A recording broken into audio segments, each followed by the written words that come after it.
oubliés. Allez, on s'arrête maintenant à Bourges où le French Fab Tour faisait étape aujourd'hui.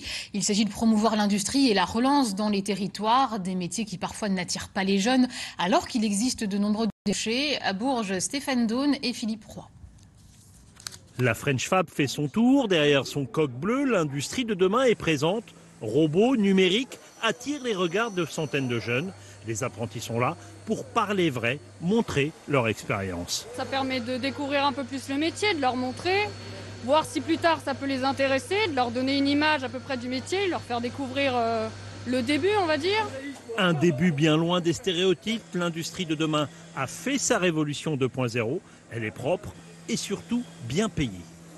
Pour une promo, à peu près 80% est sûr d'avoir du travail.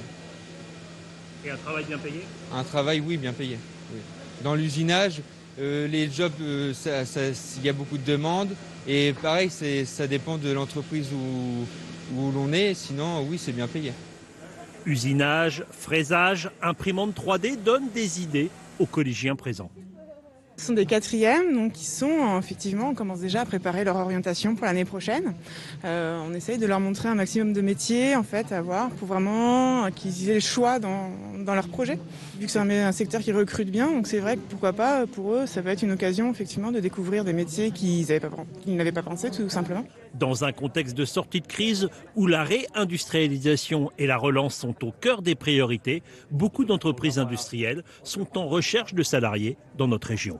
On a besoin d'un certain nombre de jeunes dans nos métiers. En Centre-Val de Loire, on recrute 3000 personnes par an principalement. Alors avec la crise effectivement Covid, on a quasiment presque doublé en fait ces effectifs avec le retardement qu'il y a eu dans le cadre des recrutements.